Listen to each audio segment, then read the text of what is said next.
Let's talk about the practice of process in terms of befriending your calendar.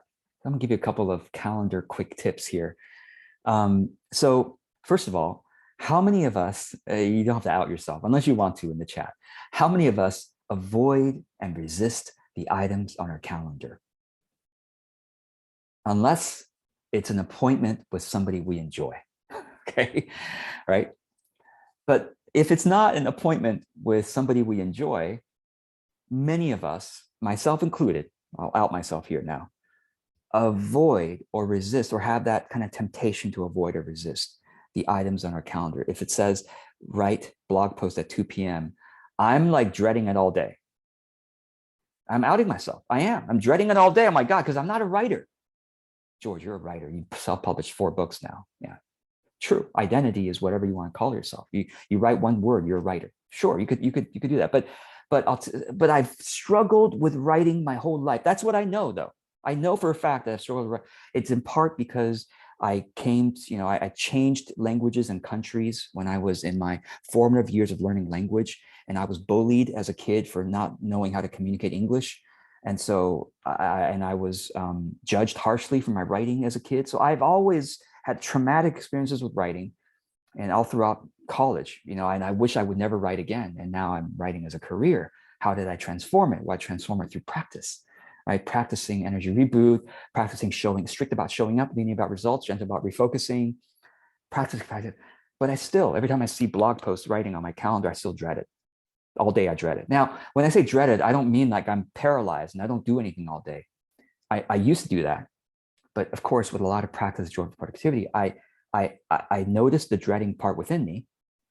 And I just gently go, I see you dreading part. I understand. I know that's from all the trauma that you had from being judged for communicating.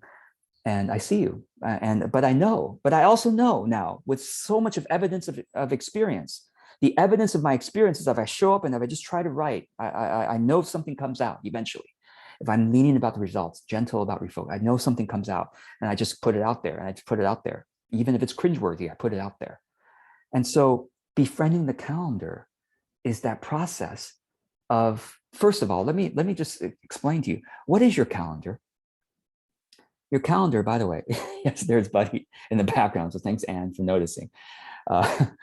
Buddy is very patient all day, except at the dog park. He's a rascal. But anyway, befriending the calendar. Why do I say befriending the calendar? Because so many of us look at the calendar, not even realizing we're looking at the calendar as a harsh taskmaster.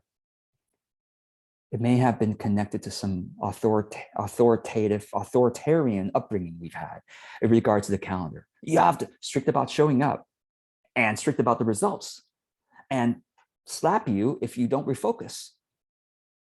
No wonder we are resistant and avoidant about things on our calendar. No wonder we freak out. Oh my God, I got to do that on the calendar. Oh, I don't want to put that there because I have a traumatic or less than optimal relationship to doing things that I've planned or that were planned for me. All right, so befriending the calendar means to practice the perspective that, wait a second, I'm an adult now and I get to plan my own damn time. And in fact, when I plan my time, my calendar is my faithful assistant. Because how else are you going to remember to do this or that? I don't remember. I don't even remember what I'm doing after this. What am I doing? Oh, I'm taking a nap, doing a walk after this. So I'm doing. And what I'm doing after that, I'm doing affiliate payments. Cool. I'm looking forward to that process. That's one of the things I look forward to, paying my affiliates. Later, I'm going to prepare the second webinar. Okay. Not dreading that a little bit. I have some part of the dread because, preparing, there's that part that wants to be strict about the results, but just let it go, right? Bigger perspective. So befriend the calendar by reframing it as your assistant, your faithful, your loyal assistant, always there for you, always there to remind you of what your past self, your past wisdom planned.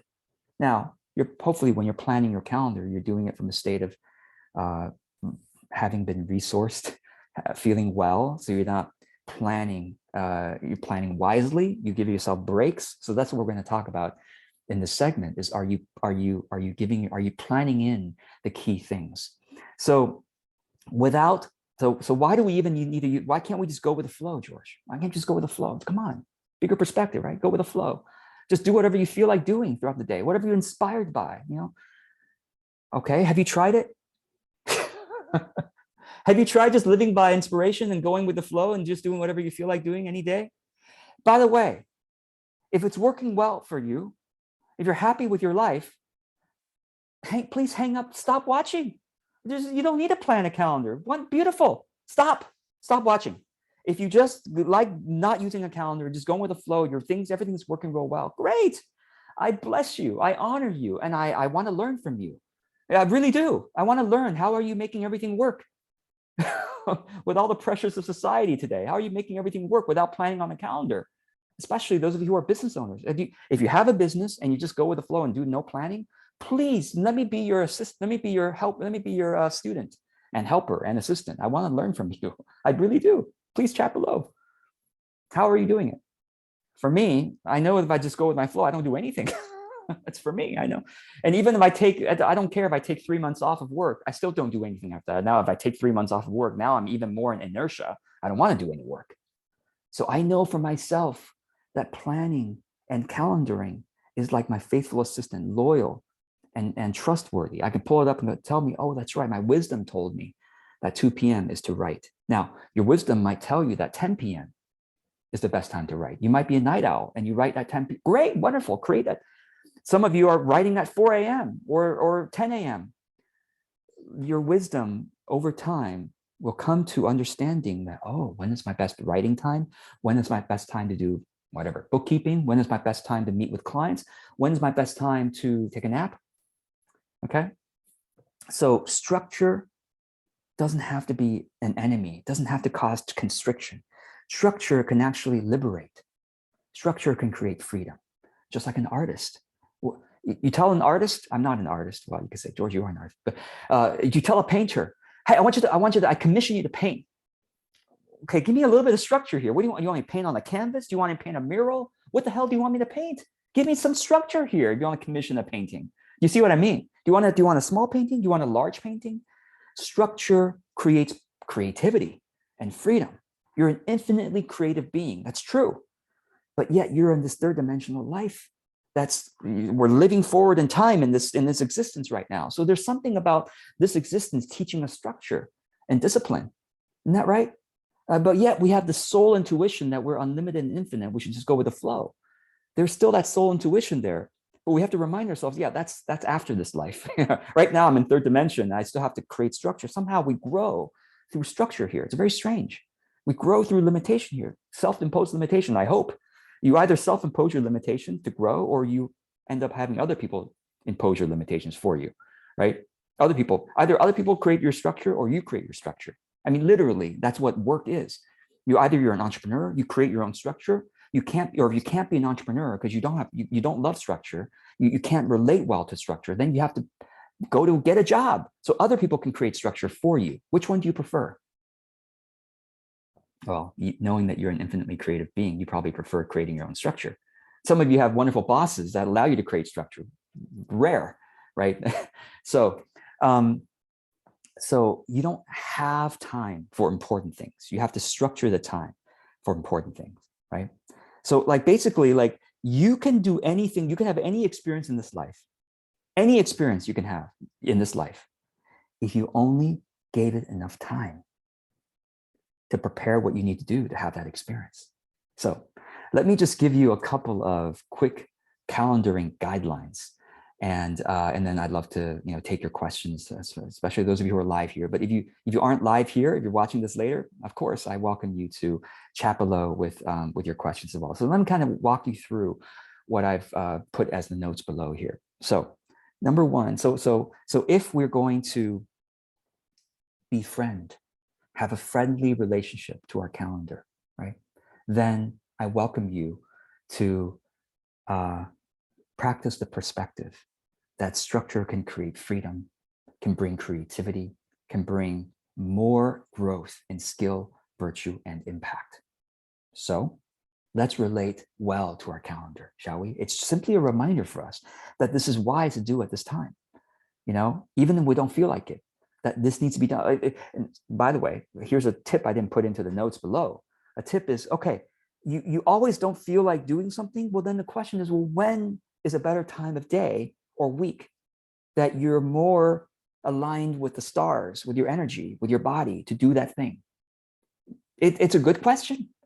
So for me, I'm like, I've tested this. I've written in the morning, I've written in the midday, I've written in the afternoon, I've written at night, right before bed, and I don't feel like doing any of it. So if you have tested every single time and you don't feel like doing it, then you just have to, okay, it's not the time of day problem. It's the dealing with the trauma of that past activity problem. It's just a practice of doing it. So, but sometimes you're like, no, I'm way more creative at night, or I'm way more creative in the morning. Then you will learn over time as your calendar, okay, I had scheduled to write at 2 p.m., but over time I realized, maybe I should schedule to write at 7 a.m. or at 7 p.m. or at 4 a.m. or at 10 p.m. or at noon. So then over time, your assistant is there for you. Your assistant says, tell me, dear master, when do you want me to tell you? When do you want me to remind you to write or to do your, client outreach or to fill in the blank? Okay, so befriending the calendar. So 7 little guidelines in terms of scheduling your calendar. One is the most important that we start with: scheduling time for your self-care and rest. Because if you don't do this, then life will demand more and more of you, and you will become more and more exhausted over the years. So I invite you to chat below if you wish to. What does self-care and rest mean to you? What activity renews you the most? Now, it could be multiple activities, but so for example, I have at least 3 naps a day. I know, it's crazy, but I nap for about 15 to 20 minutes, 3 to 4 times a day. Now, most of the time I don't fall asleep, but I don't know if I can show you here. You get to see my messy office. There's my napping station right behind me. Literally behind me is my napping station. Literally behind me. So the commute is really, really convenient. I used to nap in the living room. Now it's even more convenient. I literally, right after this webinar, I'm doing this. I don't fall asleep. Now you could look at the science of napping. Albert Einstein knew this, having a creative block, take a nap. 15 minutes, even if you don't fall asleep, just kind of drift a little bit or just relax, right? Just relax, and then you'll have just more refined creativity. Okay, so self-care and rest, first thing to schedule. The second thing to schedule is time with loved ones. Now, why do we schedule this? Like, it happens. If you just let it happen, the problem is you may develop some guilt about not spending enough time with them, or resentment that they're taking too much of your time. So scheduling time. Hey, kids. Hey, children. We're going to hang out from 3 to 5 today, but you're going to let me work from 1 to 3. Got it? So scheduling time means that you're giving good boundaries with your loved ones to say, we're going to spend quality time together, and we're not going to spend quality time together right now. The door is closed. When I'm not with my loved ones, the door is closed. Do you close your door? Do you put your phone on do not disturb? My phone is, by the way, on do not disturb 24/7 because I don't like phone calls. So literally, do not disturb is 24. It never goes off. I have my phone allows me to do certain tweaks to okay, even if it's do not disturb, certain apps can come through, like important people. But anyway, so schedule time with your loved ones. 3, schedule time for important chores and errands. Otherwise, those things have to be in your calendar. Otherwise, who's going to do it? And when I say important, I mean, there are some chores and calendars really not that important. It's nice to do it. It's nice to clean your garage, but do you really have to do it every year or every month or whatever? Do it less frequently, right? Some chores can be done, and some chores can be delegated to your children. Have them do their own laundry. Children, let me show you how to do your own laundry. Got it? Okay. So 4, schedule time for your business. And I have guidance for you in the notes, business time, on what to do in your business. And point number 5, schedule time for learning and coaching. Don't make your business time about attending George's courses and webinars. That should be a separate time you schedule. You got to be careful about how you spend your business time. Okay. Number 6, schedule other things like hobbies so that you don't feel like you're neglecting them. Now, these days, my hobby is pretty much Buddy. I mean, that's my, ever since 7 years ago, that's my main hobby. Okay. But it's nice because Buddy gets me out there in nature more. Number 7, schedule time for planning and reflection. So I'm really glad that you're here in this webinar. This is webinar kind of like a cross. Well, after you watch this, you can do some planning and reflection, right? So, but schedule time for that, whether it's an hour a month or 30 minutes a day for planning and reflection. When you're first starting to come up with your right calendar, you may have to stop and pause for 15 to 30 minutes every day. Just say, is my schedule today wise? If not, can I learn, what am I learning about how to schedule myself better? So 7 tips. I hope this is helpful, and I'll look forward to answering your questions below.